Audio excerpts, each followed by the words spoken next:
Welcome to the Loaded Cannon. And look, after the elation of the Luton game and the last minute sort of victory there, I was hoping for something again, and it came. It nearly came. It was so close to, obviously not the 3 points, but a last injury time goal that would have at least given us 1 point, but not today. And I'm gutted. I'm really gutted. Over the course of the game, we weren't good enough because, like, I accept that when you look at that game. Listen, Arsenal competed. Don't get me wrong. We could have won that game. Villa could have won that game. It could have been a draw. I'd almost say like any result's a fair result in that game. But we we had opportunities and we weren't clinical enough. When those opportunities came, really, I'm talking about Martin Odegaard. Two massive opportunities. The first one in the first half. Look, he does okay. He does okay. And when I say okay, I mean okay. He doesn't do brilliantly. It's still on target. Sometimes I think to myself, if that goes off target, I'd be saying at least test the keeper. So that's what he did. He tested the keeper. But, man, we needed an emphatic, confident finish there. He does really well. The ball's laid off for him perfectly. He has the time to take a touch. But, come on, Martinez is a good keeper as well. Like, we all know that. I just felt like that needed to go high, that finish. And it didn't. And, it really cost us. You're not going to get that many opportunities against Aston Villa. And then the second opportunity in the second half, Kai Havertz. Let's just say something about Kai Havertz today. He had fire in his belly. He really did. You see what confidence does to a player. Kai Havertz, I'm not going to accept stick for him today. He did well. And, lasted all game as well. Even at the end, like the whole spat between him and Martinez. It's not that I'm like saying I want to see that, but I'm not going to complain too much. Kai Havertz had something about him today. And for so much of his Arsenal career, before he's kind of sprung into life in the last few games, that was missing. He was just ambling through games. But now he's actually contributing to the team and, and making himself count, basically, putting himself about, which is nice to see. But unfortunately, it wasn't enough today. I just, I look at Aston Villa, and if anyone is surprised that we didn't win at Villa Park, or even surprised that Aston Villa won, you haven't been watching Aston Villa. They are really good. And Emery, not anymore, but has gone under the radar compared to how well he's done at Aston Villa. Now that they've beaten Man City and Arsenal back to back and kept 2 clean sheets in those games, it's unbelievable. Which other team in the league could do that against Man City and Arsenal? So Villa are where they deserve to be. 1 point behind us now, 5 points ahead of Man City. Yes, I know Man City have got a game in hand, but wow, I wonder how long they can keep this up for and whether they can actually... Look, obviously Villa fans are going to be dreaming of a title challenge. I don't think that can happen, but who knows? Because I didn't think Villa would be this good. I cannot believe it's Unai Emery managing this Villa team, the same guy that, man, I was glad to see the back of. The control that he didn't have in games for Arsenal, that he's now somehow managed to have in these games as Villa manager, is unbelievable. Because, like I've said, look, it's not like he stopped Arsenal doing anything today. Yes, we had our opportunities. We had a lot of possession. We had shots on goal, more so than Villa. We had shots on target. We had touches in the opposition's box, all of that sort of stuff. But we're a bloody good side. And so are Man City. Yet he's managed to, curtail the threat of these two teams, which you've got to give him a lot of credit for. And listen, obviously, look, I don't care for Aston Villa. I don't care about Unai Emery to the extent that I care about Arsenal, but just on a human level, I'm happy for him because he was treated like rubbish by Arsenal fans. For someone to come in to the Premier League, a really difficult league, and not speak their first language, but still go out and face the press. Imagine you trying to do that. Imagine me trying to do that. I thought that he got treated really poorly from Arsenal fans.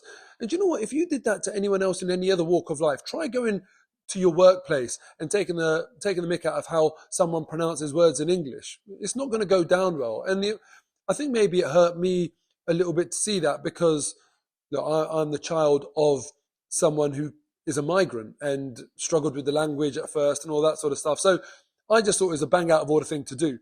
And even we've seen that video of someone going up to Unai Emery and saying it to his face, and he sticks his finger up at them. It clearly got to him. It clearly annoyed him. And on a human level, the fact that he gets to celebrate a victory over Arsenal today, I think will give him a lot of satisfaction.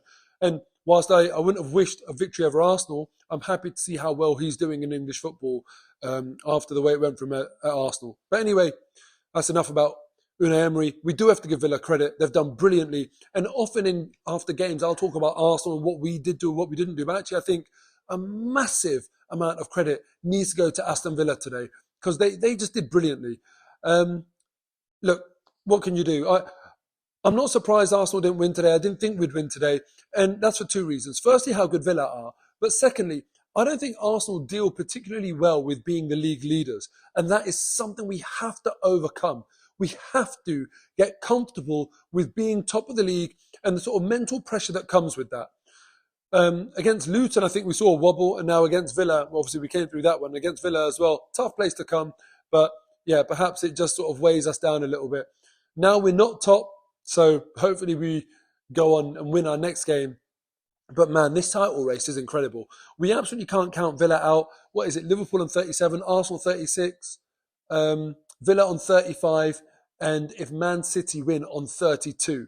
That is shaping up to be a really, really interesting, top four dynamic and race for the title. Obviously, we're very early days and you can't really read too much into the league table until after that Christmas period anyway. But it's really refreshing to see someone else in that top four mix to throw a cat among the pigeons.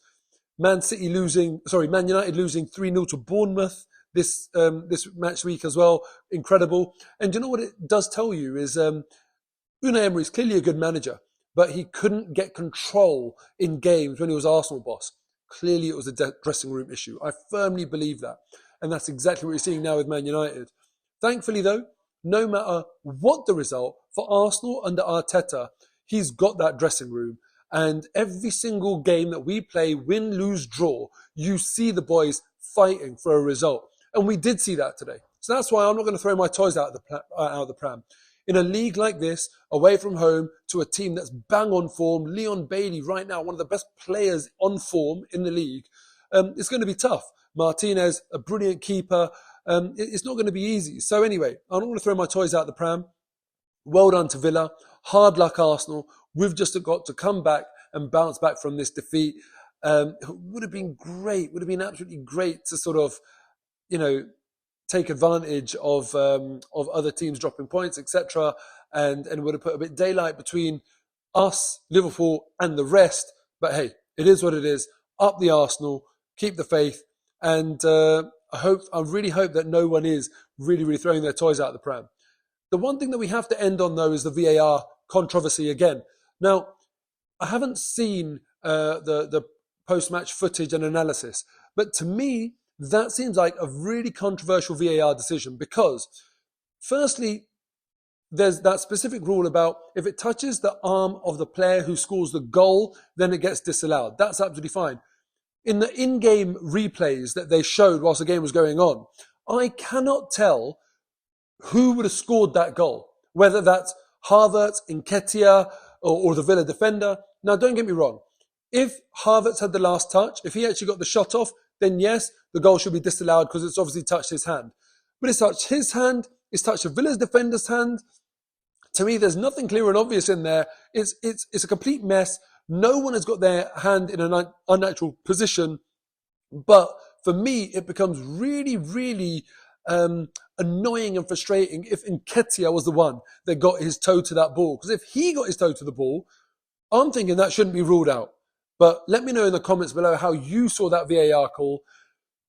Villa fans are going to obviously be laughing and telling us to sort of dry our eyes because what happened last season with a crossbar and the ball bouncing back off of Martinez's head. Listen, we had a good old laugh that day, and now it's Villa's turn to laugh. And so be it. We had the opportunities to score a goal. We didn't take it. So I don't want to just blame VAR, and not look at ourselves. But I can't help but feel aggrieved that another VAR, thing has happened again today, and maybe it is something that is going to be really, really controversial. Anyway, let me know your comments, how you saw that VAR call, and on to the next one. What can we do?